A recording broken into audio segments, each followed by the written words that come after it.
selanjutnya. Assalamualaikum warahmatullahi wabarakatuh. Om Swastiastu, Namo Buddhaya, salam kebajikan. Sahabat-sahabat dimanapun juga berada. Kalau biasanya pengacara itu tugasnya menyelamatkan klien, yang satu ini justru tampil seperti narator film dokumenter yang terlalu jujur, sahabat.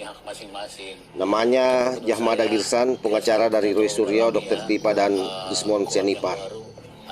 Dan publik, saya yakin, akan terdiam melihat pernyataan mereka atau beliau. Bukan karena pernyataan membela, tapi karena terasa seperti sudah membuka borok kliennya sendiri, mana satu persatu dia bongkar tanpa anestesi. Di antaranya, Desmond katanya itu sibuk menjual buku. Bisa dibayangkan. Dan bahkan di saat tim kuasa hukum biasanya sibuk merapikan barisan, sekali lagi dia justru berkata ke publik bahwa klien saya terlalu sibuk bicara di media. Ya mungkin yang dia maksudkan adalah Dr. Tipa dan Roy Panci ya. Sementara Desmond Sianipar kan sibuk menjual buku, kasihan. Dan itu bisa membuat penyidik objektif melakukan penahanan. Loh, ini pembelaan atau kode keras? Nah, oleh sebab itu saya kira ini sinyalemen ya, agar Roy Panci CS dengan Desmond Sianipar maupun Tipa ini mengerem dirinya, jangan makin ribut di ruang publik. Untuk lebih jelasnya sahabat, seperti apa pernyataan Jahmada Girsan ini coba kita cek videonya.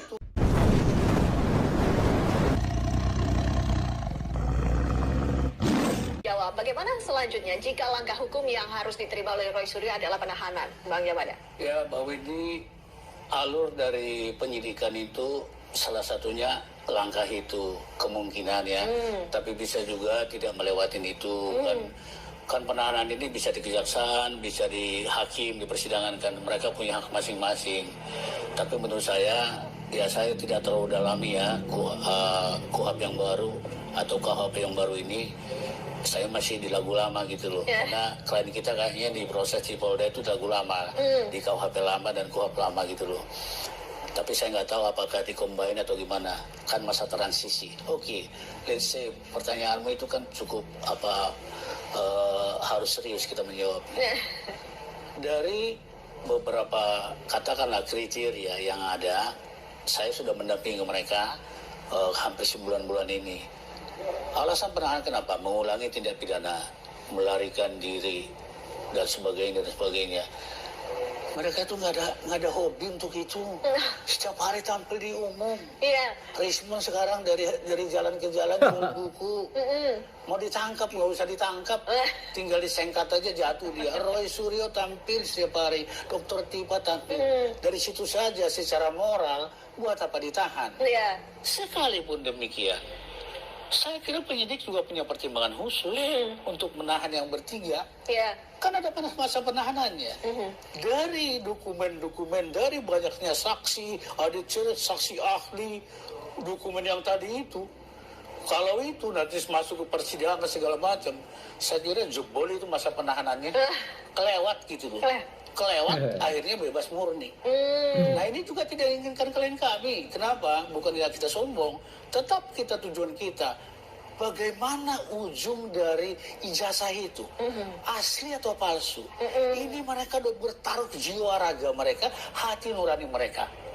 Apalagi di backup oleh pendapat ahli yang sekarang ini, yang kita sudah majukan 7 orang itu. Main-main loh. Mereka bicara hati nurani secara ilmiah mereka, secara rasio mereka berpendapat. Ahlinya masing-masing itu nggak sembarangan. Profesor yang ikut menyusun undang-undang ITE. Kemudian kemarin Profesor Aceng, ahli bahasa. Bahasa mereka dalam BAP itu diperiksa sama Profesor Aceng. Tidak ada penghinaan. Tidak ada menyudutkan, tidak ada fitnah segala macam. So bagaimana mau dipaksakan ini menjadi penahanan, apalagi menurut saya tersangka pun seharusnya tidak layak. Itulah pendapat kami. Itulah perkembangan. Begitu P19 ini terbuka lagi arus baru ini. Ya, arus baru di sana bukan kita buat-buat, diberikan kesempatan. Sebelumnya memang kami dari tersangka belum pernah menyampaikan ahli. Apalagi saksi fakta nggak ada, kita semua turunkan ahli. Begitu sejauh ini ya. Jadi penahanan ya kita bicara agak tabu lah gitu. Tapi menurut saya tadi alasan-alasan yang saya katakan tadi itu tidak segampang yang tindak pidana ini. Tindak pidana menjadi perhatian masyarakat, sudah jadi populis di masyarakat, ditangkap nanti bereaksi masyarakat. Baik. Ya pasti itu, karena sudah selalu populis, suprema lex exta. Keadilan ada di masyarakat sekarang nih. Baik. Bukan hanya di penyidik loh, bukan hanya di jaksa hakim. Masyarakat sekarang terbelalak matanya. Pro kontra kita nggak tahu. Benar-benar di pooling nih. Belum ada yang pooling ini. Kira-kira rencana akan buat pooling ya, bagaimana? Tapi agak bahaya nanti kalau pooling. Segera nanti tampilin Prof tentang penahanan, Prof. Baik, silakan langsung saja menanggapi. Ya, baik. Memang di KUHP yang baru terkait dengan penahanan ini diperketat. Jadi bukan berarti tidak bisa ditahan. Ya. Tetap bisa ditahan. Akan tetapi hal yang berbeda dengan KUHP yang lama dulu, pasal 21, ada kekhawatiran merusak barang bukti, mengulangi tindak pidana, dan seterusnya. Nah, di KUHP yang baru, khususnya di pasal 100 ayat 5, mengabaikan panggilan penyidik sebanyak 2 kali, memberikan informasi tidak sesuai fakta, menghambat proses pemeriksaan, berupaya melarikan diri, berupaya merusak bukti, mengulangi tindak pidana, terancam keselamatan, dan mempengaruhi saksi. Saya kira ini perkembangannya di KUHP yang baru ini untuk kemudian memperketat. Nah, tadi sebagaimana yang disampaikan juga bahwa kalau kita lihat perkembangan saat ini, maka sebenarnya kan hal-hal yang seperti ini barangkali tidak memenuhi, tapi sekali lagi bukan berarti tidak. Sahabat-sahabat sekalian, saya kira pernyataan Jahmada Girsang ini menarik. Mari kita bedah pelan-pelan ya.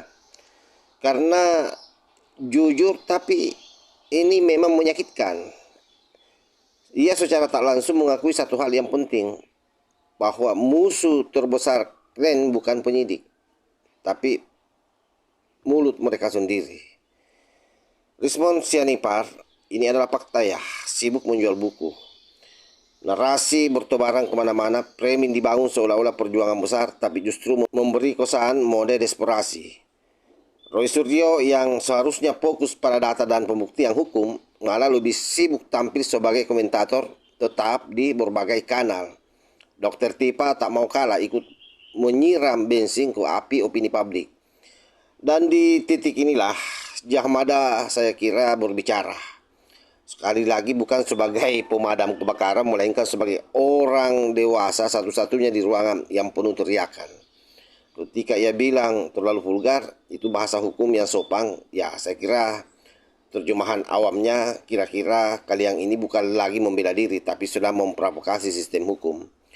Masalahnya hukum tidak bekerja dengan emosi, dan penyidik tidak wajib tersenyum melihat orang yang setiap hari menantang kewenangan mereka di media. Objektivitas penyidik yang disebut Jahmada itu kata kunci sahabat. Karena dalam hukum terlalu banyak bicara di luar proses bisa dibaca sebagai tidak kooperatif, bisa dibaca membangun opini publik, bahkan berpotensi mengganggu penyidikan. Dan ketika pengacara sendiri sudah mengingatkan risiko penahanan, artinya apa? Artinya ancamannya nyata, bukan halusinasi netizen. Dan ironisnya, pernyataan Jahmada justru membuat publik bertanya, ini pengacara atau pembela internal? Ini strategi atau kode SOS yang telah dikirim? Karena sekali lagi, tidak ada pengacara waras yang suka klaimnya terlalu cerewet di media, kecuali klaim itu sudah sulit dikendalikan. Oleh karena itu sahabat-sahabat sekalian, pada akhirnya saya yakin drama ini mengajarkan satu hal yang sangat sederhana buat kita semua. Bahwa dalam perkara hukum yang paling berbahaya bukan musuh di luar, tapi ego dari dalam.